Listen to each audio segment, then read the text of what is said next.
In my experience, the biggest problems with most products are things like it making sense end to end, are things like the marketing story and the initial user story making sense. I can't tell you how many times I have come in to assess a product and in my own terms, ended up focusing on Nancy Newby, the person who is just beginning whatever this, this experience is or this customer relationship or whatever.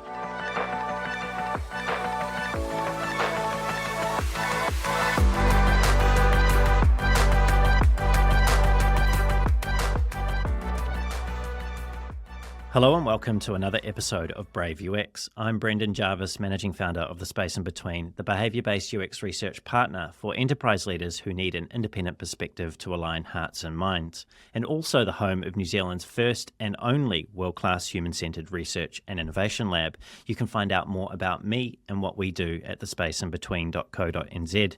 Here on Brave UX, though, it's my job to help you to keep on top of the latest thinking and important issues affecting the field of design. I do that by unpacking the stories, learnings, and expert advice of a diverse range of world-class leaders. My guest today is Tamara Adlin. Tamara is the president and principal consultant of Adlin Inc., a UX practice she has led for the past 19 years, helping executive teams align, shape product strategy, and enhance product performance.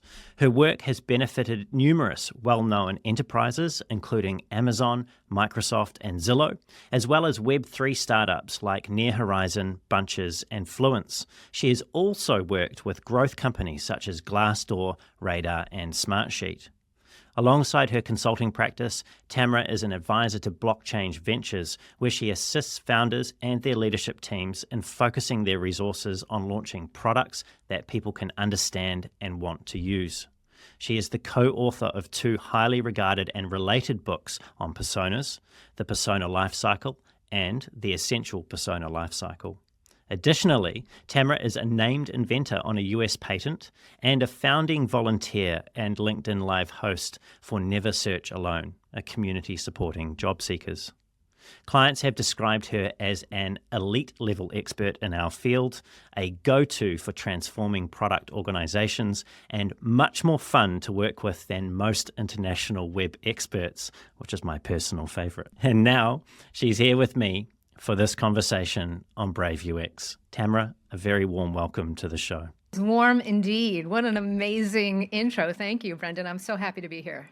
Thank you for making it so easy for me to tell all your wonderful stories in an introduction, Tamara.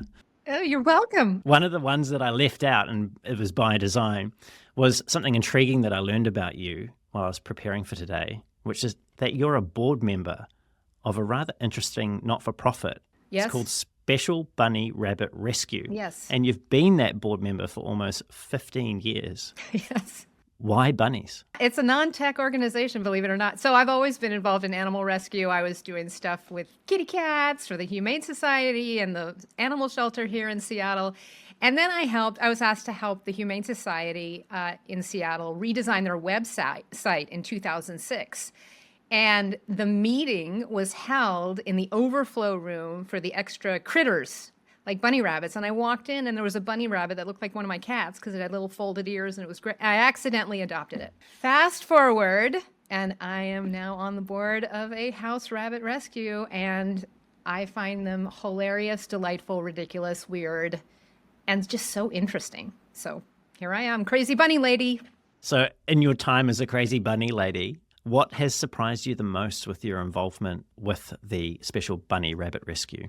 I think that there's this whole community that nobody even knows about, and that I think it's just now transition. Like, people, at least in the US, don't just let their dogs out or their cats out or whatever anymore, right? They used to when I was a kid. We would just open the door. And I think the perceptions of house rabbits are changing right now to people being more and more aware that they use a litter box, they hop around a house, they need to be spayed and neutered.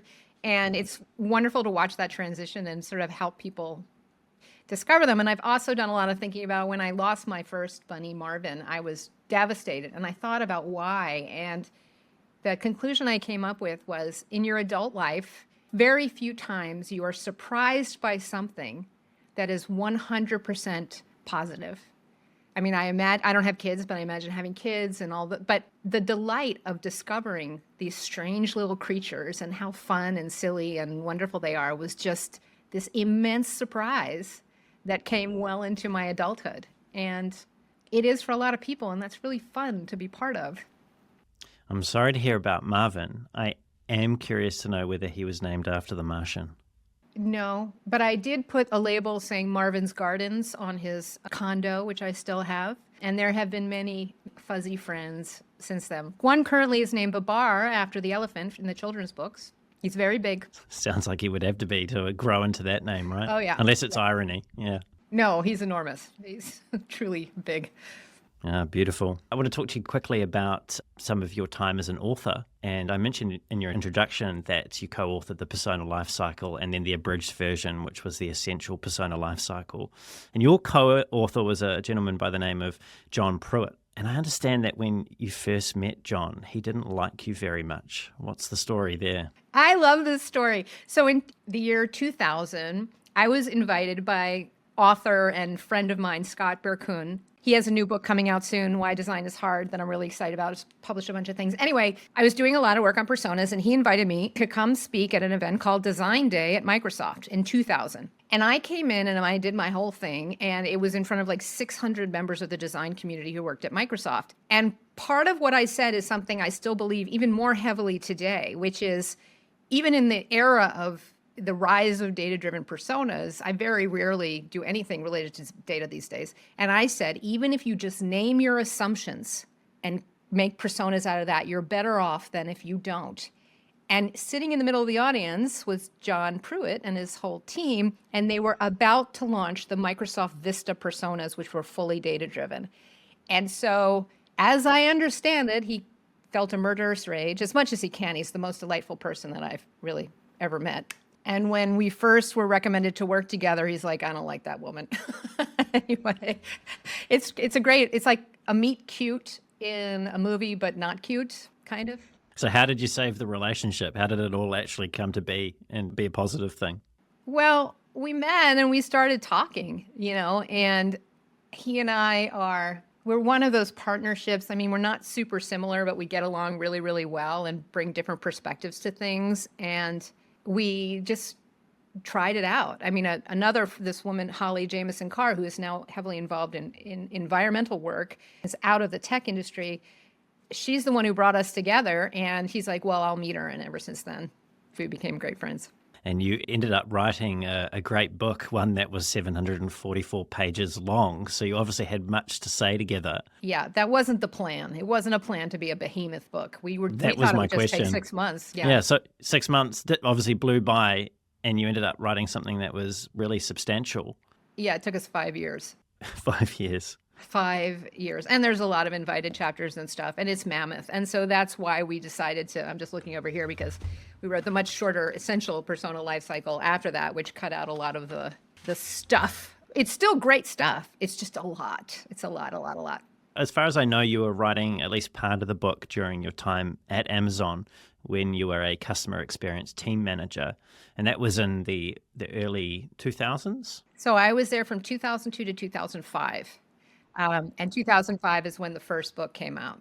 What did you learn about the business of experience design during that time at Amazon? Oh my God, everything. I mean, Amazon is a bit of a meat grinder. It was then, it still is. And they have this bar raiser program so that people who they hire go through quite a meat grinder on the way in, and then they end up at a meat grinder when they're in there. But at least for me, the people that I met and worked with, it was like another master's degree once I was there. It was amazing. It was difficult. It was challenging. Operating at that scale was fascinating. And also establishing the first dedicated UX teams in the company and all of the challenges of that. It was just amazing. And my boss, who hired me, was Larry Tesler. And if you don't know who Larry Tesler is, you should look him up. He died, unfortunately, a few years ago, a dear man. He invented copy and paste. He did the first user tests on the mouse. The mouse. He was at Xerox PARC and Apple, and I learned a lot from him as well. Like one classic thing was sometimes you have to let it break, which is if things aren't going the way you want them to in a project, sometimes there's nothing you can do, and sometimes you just have to let it break. That is a really interesting, sage piece of advice. It really is. When have you put that into practice that you can recall, and were you surprised by the outcome? Oh gosh, probably a lot. I mean, certainly, I mean, one of the reasons I left Amazon was because I let it break. Like, I was brought over to start the user experience team when Amazon was branching its technology to be a platform for other e-commerce sellers. And unfortunately, at that time, it was the sales team who were promising a lot of great things, and then the first team that these amazing clients would encounter after that would be me and my team. And there was a lot broken that I had to then be the one to announce the news to people. And finally, it just became too much for me. And that was I mean, the breaking in that part was like, I can't fix this. And because I can't fix this and I can't tolerate it, I have to go. There's only so much you can do to try to fix things. That's almost counter to one of the prevailing narratives that many hard charges within tech and design we tell ourselves, right? It's like we can fix anything. We've got this. We just have to figure it out. So that must have been quite the internal struggle to actually realize that actually it's time for me to step aside and to go.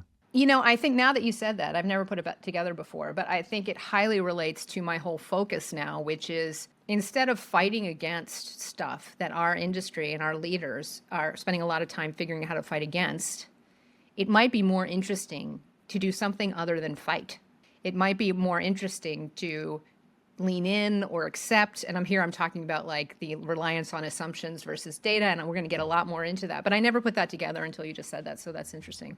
I think sometimes we get blinded by our own battles and we end up coming across as whiny instead of problem solvers. And maybe that's because some problems can't be solved and that there's a different way then to approach that.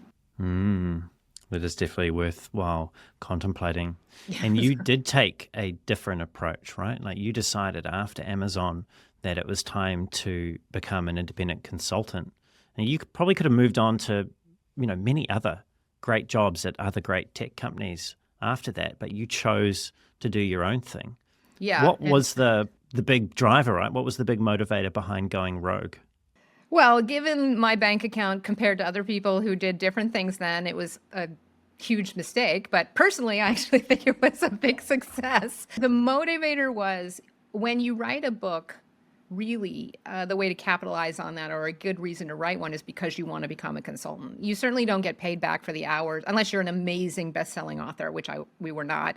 You don't get paid back for the hours, but you can become a consultant. And to me, I had already, in a way, my role at Amazon was almost like an internal consultant to multiple teams because our group served all of these different teams across the technical. At that time, Amazon was a technical organization and a retail organization. I was helping on the technical side with all these product teams, and products were things like features on the site.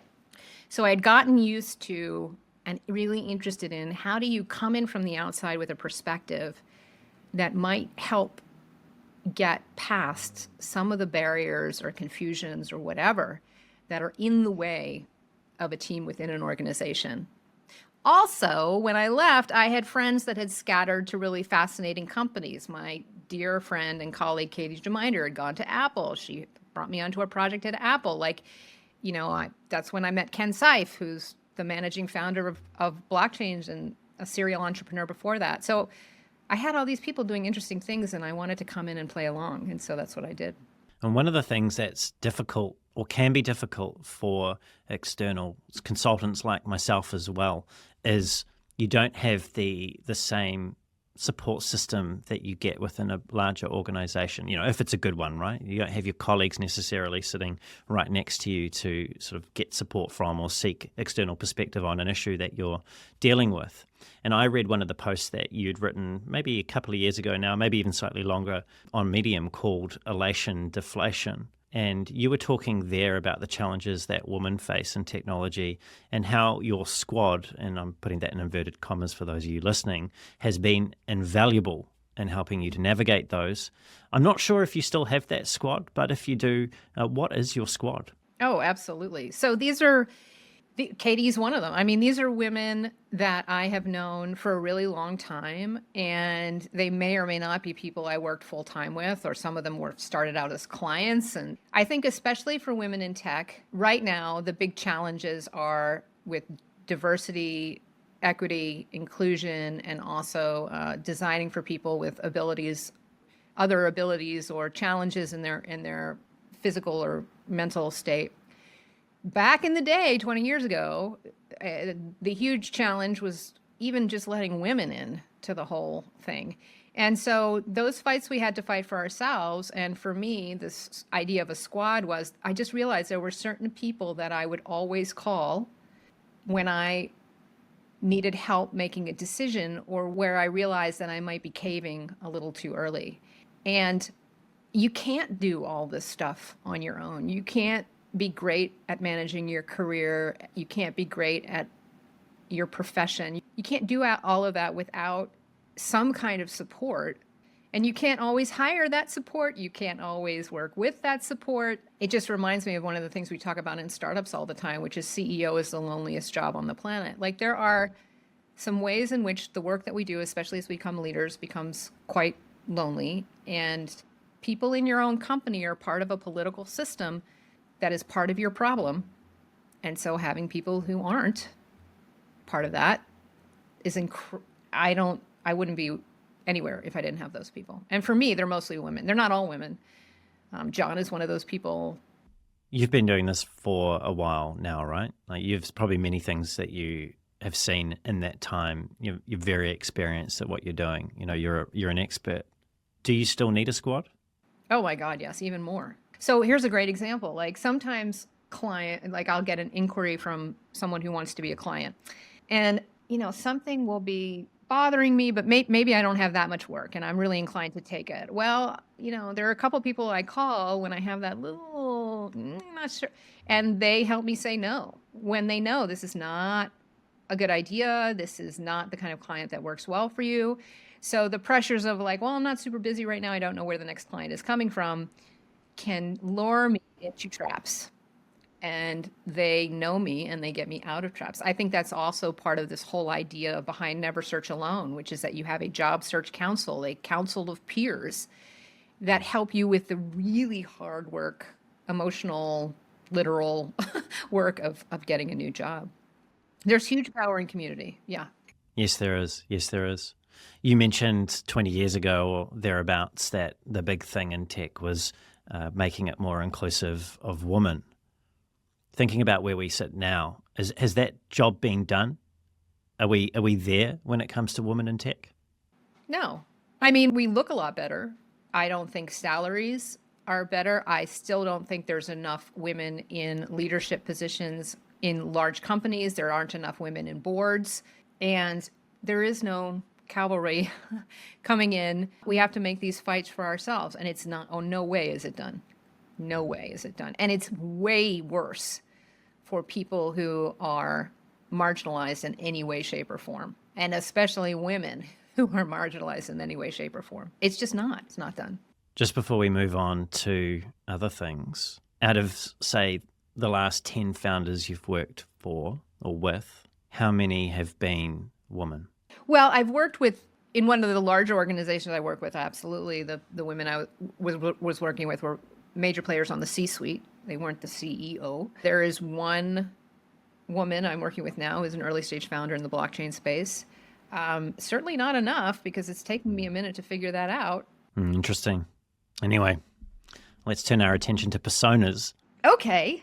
Everybody loves to hate personas. Let's talk about personas. I know this has been the topic I've been most looking forward to getting into with you, because I know you've got plenty of wise things to say here.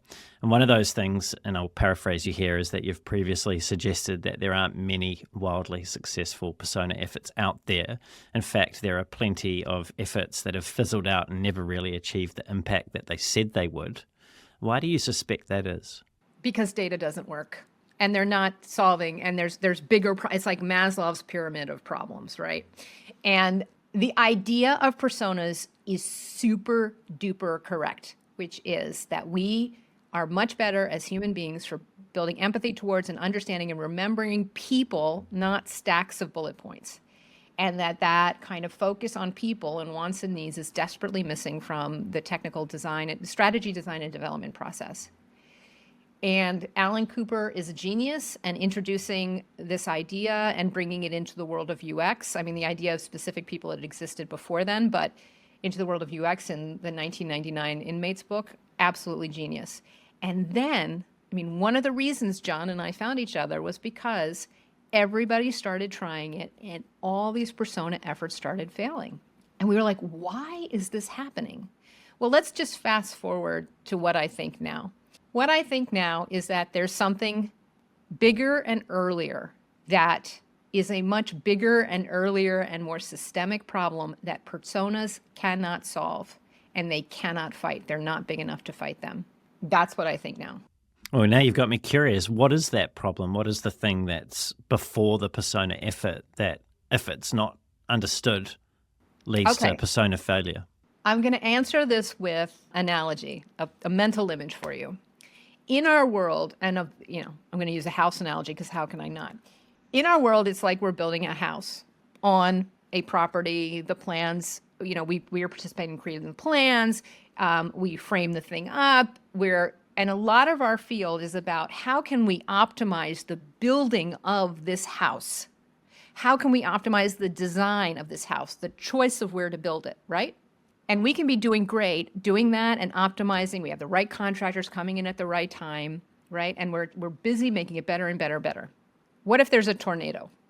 A tornado ruins everything. And a tornado has nothing to do with how well we've optimized the process. A tornado has nothing to do if it's on the right side, if it's the wrong design. A tornado ruins everything.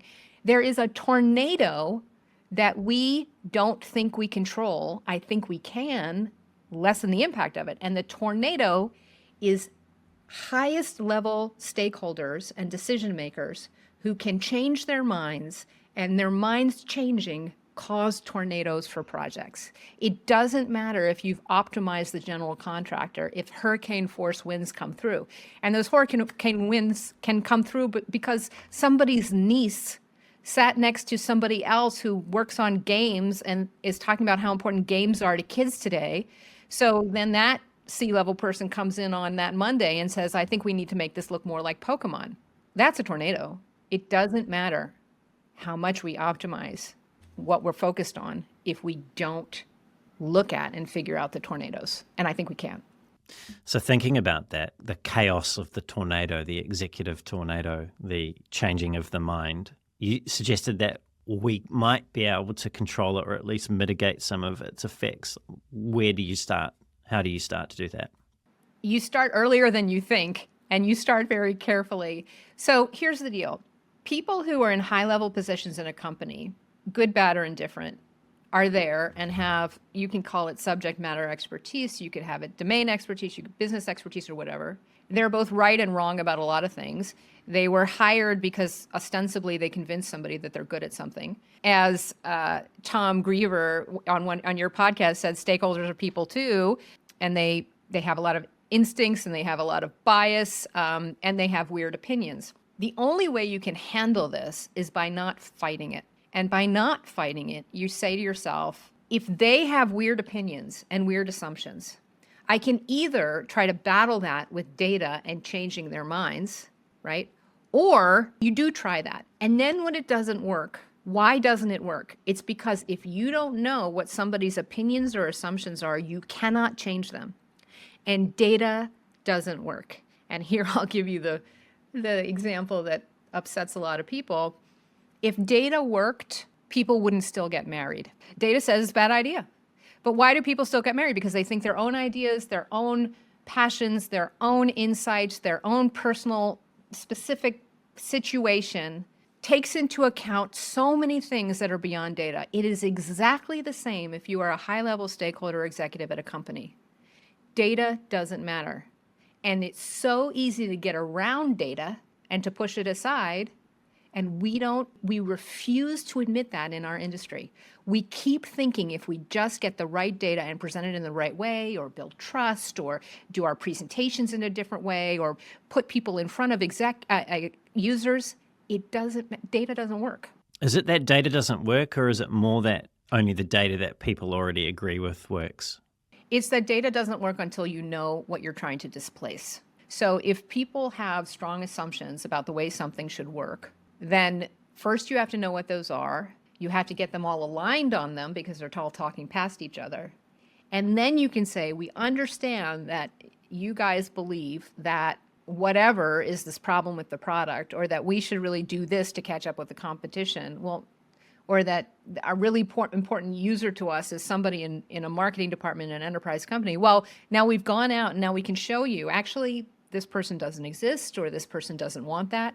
The same data will have a much bigger impact if you know what you're trying to solve. You always need to know the problem you're trying to solve before you use any tool, including data. You've previously said about stakeholders being out of alignment, and I'll quote you now.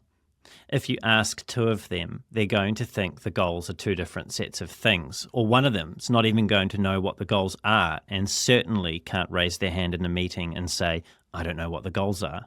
So if that is the case, which I believe it is in many cases, how do you highlight this level of lack of alignment tactfully in such a way that isn't career limiting? So that's one of the reasons I'm an external consultant, because sometimes you can't do this from within. However, there are ways you can do it from within incrementally, but only one or two steps above you. Only your boss and your grand boss, or your boss and your great grand boss. So you can't do it all the way up to the executive level, depending on where you are. What you need to be able to do is to ask a series of questions that are totally legitimate to ask, even though you know that the answers don't exist. In a way, it's like a lawyer preparing for a trial. Like the rule is you never ask a question you don't know the answer to. Well, in this case, you're asking a question where you know there is no answer, but you do it in a way that makes it possible, psychologically, sociologically possible, to get the answers that you need.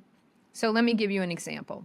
Like I said, I think we need to be more metrics driven and goal driven. So when I say goals, I mean on a project level, like you're working on feature X. What numbers have to change by how much to let you know that your project to improve feature X was successful? And it will be things, if you ask, it'll be things like increase revenue and decrease calls, or decrease call center calls, or whatever. There'll be a bunch. They won't be prioritized. They won't be at a project level. And if there are numbers around them, not everybody agrees on those numbers. Because you can't raise your hand in a meeting and say, I don't know what our goals are anymore. And the way goals are set in most companies is at a business or organizational level at the beginning of the year. And any time more than one executive is together in a room, something shifts and no one writes it down. So what you need to be able to get to is, we will know this will be a success if we decrease subscription cancellations by 20% within 3 months of the relaunch, things like that. The only way to get if you're from without, you can say, oh, I wrote a book on this, and slam the book down on the table and do it. If you're within, you say, I know I'm wrong, but here's what I think I hear the goals are and the priorities of them. Can you please correct me? You send that to your boss, and they say, oh, poor Brendan, look how dumb he is. But they send it on to their boss, because they don't know either, and say, can you help me correct Brendan? That is what sounds like a rather ingenious level of deference to authority with quite a clear objective. Like what you're saying is give them something that you know isn't going to be right, but by doing so, they can edit or reframe what you've already framed for them. So you're actually setting the boundaries for the conversation around the objectives to happen. It's kind of like looking at them and saying, they don't know. I mean, I go around saying, I had this facepalm moment of like thinking if I asked the right exec or stakeholder the right question at the right time, they just tell me what they wanted. They don't know. Having a C in front of your name doesn't make you any better at knowing. It just makes it riskier to have an opinion. It's just true. So if that's the case, how can you make it easier for them to give you what you need to do a great job? To me, rolling over and showing your belly, I mean, this is tricky. This is especially tricky for women and marginalized people, but there's a method to the madness. And the method is saying, here's what I think, if we move these needles by this much, I think this is what you guys are really looking for. Can you just course correct me here? Because if I'm mistaken, probably some other people are too. And the wonderful thing about business goals based on metrics is that they're never inappropriate to ask for. You just should never assume that they exist for a project. This is probably not surprising for some people listening to this, but it's possibly surprising for many others that there is this assumption that we have that the people that are in positions of greater authority, that have the C in front of their title, do know what's going on. I mean, if you think about it for a second, though, it starts to sink in. Like, first of all, we've worked with enough of them to know they're not all geniuses.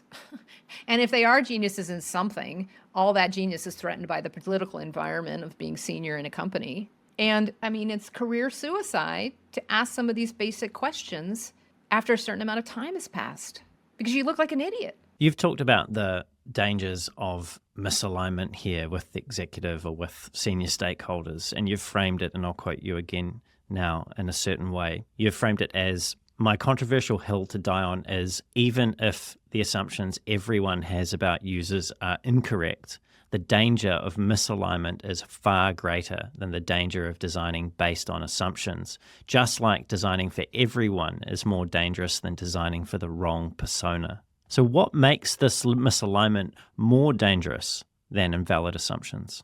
Because in my experience, the biggest problems with most products are things like it making sense end to end, are things like the marketing story and the initial user story making sense. I can't tell you how many times I have come in to assess a product and in my own terms, like, ended up focusing on Nancy Newby, the person who is just beginning whatever this, this experience is, or this customer relationship or whatever. And if you look at it through her eyes, you see unbelievable barriers that are hidden in plain sight because these different experiences belong to different groups in the company. So what I'm suggesting is not that you would end up building an experience that's meant for Einstein and you'd end up building it for a cat. I mean, you're never going to be that far off if you focus on the basic wants and needs that people have with respect to understanding a product or using more features or seeing the benefits. Because there are so many fundamental problems with products that are hiding in plain sight, and because this exercise usually ends up at looking at the very fundamental wants and needs of human beings trying to get things done, the risk is actually very low, because at least it'll make sense to somebody, right? So I've kind of wandered on that answer. The thread that I can pick up on there, though, is this focus on, Nancy Newby and what you've previously talked about in terms of just how game-changing for many organizations having these alignment personas are. So these are the personas that are pre-validation or pre-data, right? Like the ones that you haven't gone out and done the research to validate or invalidate the assumptions that you've packed into them. That, it's 2024, last time I checked, and these types of personas are still revelationary for many organizations in your experience. How surprised are you by that? Well, I'm less surprised to it being sort of revolutionary to the company than I am surprised it being revolutionary to us as experts. I know that data is super important, and I know that rigor is important, and I know that putting people in front of users is super important. But I think we haven't spent enough time understanding the particular problem that we actually need to fight, which is that executives think they're in lockstep when they are not. And that causes tornadoes. It also causes them to change their mind. It also causes the problem of they're very clear about what they want, and in the first design review, they say that's not what they asked for at all. Wandering minds of executives and wandering, shifting priorities are such a huge, massive danger to the work that we do, that they're bigger than, let's say, focusing on the wrong human being. Right? Even the whole idea of personas is that if you pick one and it's in the right neighborhood, you're not going to pick the wrong one, right? That's part of the original idea of personas. My suggestion is that if you can get the executive team to actually talk to each other and get actually on the same page and get past these the circular conversations that they're constantly having and change their vocabulary and come up with what I call the magical sentence, it's life-changing for all of us that are downstream of that. When you're talking with clients and they're engaging you to come and do some work, are they actively seeking alignment? As in, are they actively acknowledging that they have this problem? Or is it something else that they think they need some help with? Nope. And this is one big problem for me is that I solve a problem everybody has and nobody admits to and nobody is shopping for a solution to, right? Because so either people approach me because they want to do personas and they want to do this giant data-driven persona effort, then they have $250,000 for research and I'm like, well, note to self, I probably should do that because it's a lot of money. But what I tell them is I do something I do this in a different way. And I say, can you tell me what problem you're trying to solve with the personas? What problem are you trying to solve? And every single time, within 5 minutes, we're talking about the fact that the chief marketing officer and the chief product person will not be in the same room together, right? Or we're talking about how some board member keeps pushing for some stupid feature and nobody knows how to push back on it. That's the kind of stuff we're talking about. Human communication, power-based issues every time, right? Or if I'm talking to early stage startups, they don't even come in for personas. I have to be recommended in by somebody that's powerful, like a VC or something. I call myself a UX vampire in that regard. Like they have to be told they need me and I have to be invited in. And then what I find, they are like, oh, well, we need to create a plan to make our product convert better. And when I dig into it for 5 minutes, there are these political battles and disagreements that they're hoping to solve with some process or artifact, or they're hoping to hire a chief product officer to solve it. That will never solve the core issue. If the core issue is that they're arguing, data doesn't solve the fact that they're arguing. So you're effectively running therapy, right? Like how do you flip after that first 5 minutes and you've sort of got the sense of the political struggle that's going on here or whatever the messy interpersonal stuff that's disrupting success at the company is. Obviously you're an external, so you have the benefit of being paid to help them solve a problem. But talk to me about the dance that you do around going, hey, well, you thought you needed this, but actually to get where you want to go, we're going to need to do this other thing over here. Well, so that's a great question. First of all, it has to be fast, it has to be cheap, it has to be structured, right? Because any of this work, we know that fighting for time, fighting for money almost never works, right? And so what I've done, I mean, even since 2005 when the first Persona Lifecycle book came out, I've actually been doing something else, which I've codified into this, I call it Executive Alignment in 5 Conversations. You know, it's what I do as workshops. It's a book I should be writing. It's a course that I'm creating, but it's very simple and it's fast. So the way it works is I come in and I ask them, conversation 1 is what are our goals related to this specific project, not the entire company, right? But what are our goals? What numbers have to change by how much in what time period in order for this project to be a success? No one can say that that's a bad question. What they say is we already have those, so you can cut that out of the contract. And I say, send them over, and it's crickets. It's like, you know, Brenda, do you have that deck that we did last week for the whatever? And they don't have it. It's either too broad or it just doesn't exist. And then I force them to use my format. I mean, listen, there are experts in KPIs and goal. Teresa Torres, Christina Vodka. Oh my God, exactly, Christina Vodka. I mean, amazing people on this. And I just have my own dumb little way of doing it where I say it has to be in this format. The first word is increase or decrease. The second is some important measurable thing. The third one is some amount with a number in it. Can't just be increase. It's like, is it 20% or 150? And then the last one is within a time period after launch or within a time period. And the reason for that is to remind everybody that numbers don't change the second you launch something, right? So I end up with goals like we have to get at least 2 deals live on the, deals live on the platform, at least 2 within 3 months to raise this money. What happens when we have those conversations is, first of all, there's a lot of discussion about the metrics. Then there's discussion about the number because one executive is going to say we need 2 and another one's going to say we need 30. And my point is what I say, it's not true. What I say is I don't care what number we end up with unless I just care that it matches. Yeah. So when people talk about aligning, like Jodine Stoddard on your podcast, amazing conversation. And she talks about talking to stakeholders and getting them to be aware that they're not necessarily on the same page, but the devil is in the tiniest details. They are not aligned if they think that they need to get deals live on the platform, and one of them thinks 2 and another one thinks 30. So it's driving all the way down to that and then prioritizing. So there's 3 goals and they're prioritized, and believe it or, and that never happens in a single conversation. I always have to take it offline to finish because it is asking DNA level questions that nobody's been brave enough to ask them before. But I tell them we can't make this happen without. So that's the first question, goals. Second one is, how are we talking about users today, right? The third one is gathering those, there are a bunch of sticky notes because everything's sticky notes.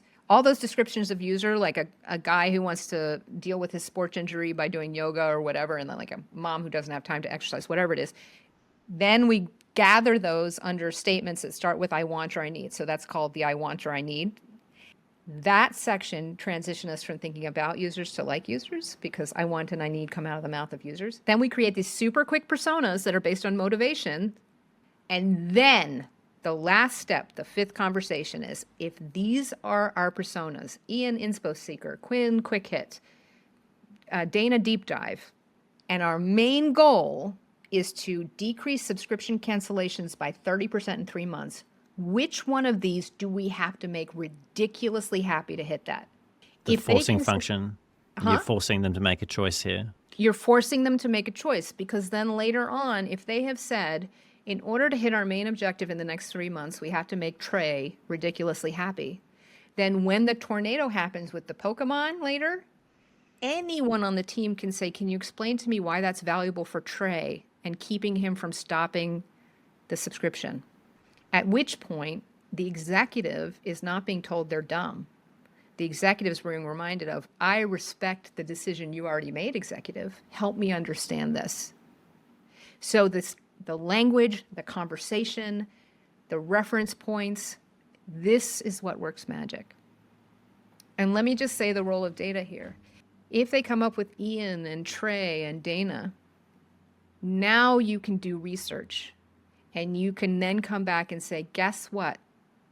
Ian Inspo Seeker is no longer looking at online magazines for inspiration. Here is data to show that Ian Inspo Seeker spends 97% of their time looking for inspiration on TikTok and other social platforms, not online publications. That is the only way to get rid of Ian Inspo Seeker. If there's any chance at all to get rid of him, it's only after you know who he is. Because if they're old school, they're going to be like, oh, we could totally lure him back to our online presentation, our online publication to get inspiration.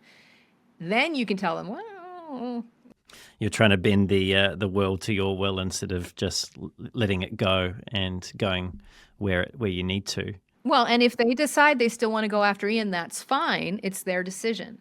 But it's a clear decision. It's a clear decision. And then you can say, okay, well, if you really want me to go after Ian, here's what I would do to do that.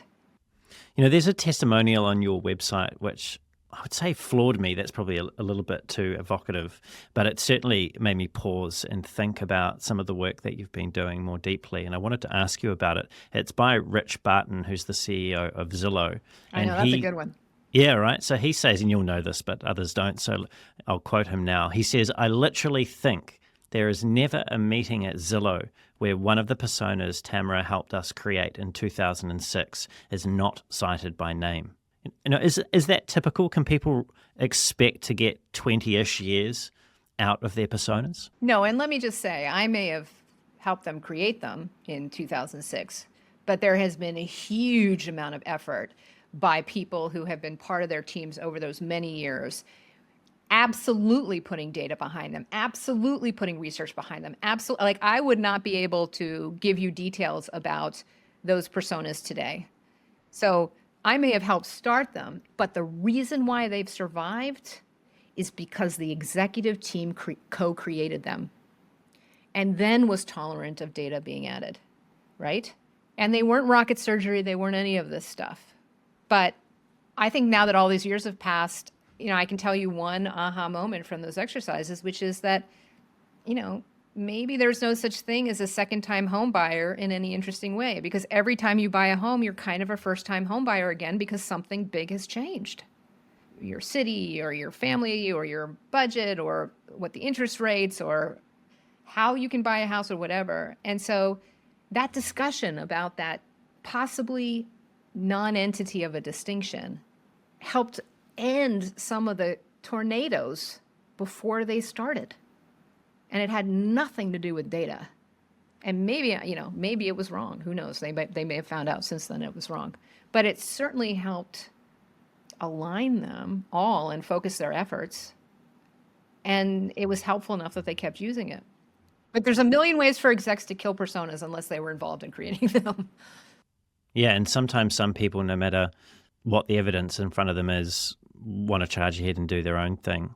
Yep. I think you've got a really interesting personal story about a gas heater in your house where you yeah. embodied the same behavior. Maybe we can touch on that later. But before we just finish up on this particular topic with Zillow, you've also talked about how alignment isn't an event, it's a discipline. And it sounds like Zillow managed to put into practice a discipline that kept them aligned and kept the personas having value over time. So if the initial creation of the personas is the event, the alignment event, what does a healthy alignment discipline look like? Well, that's a great question. I mean, I'm actually looping back around with various clients over time to see how well they survived or not. I think, honestly, the biggest discipline is creating an environment where people actually use the names because it's easier than not using the names, right? So if Rich and then Spencer or Raskoff found it easier to say Beth than they did buyer because it was more specific, that's why they survived, right? And if saying Beth evoked some very specific things which have changed, I have no idea what it evokes today, then that survived, and people then ask questions about who is Beth? What does Beth want? What does Beth need, right?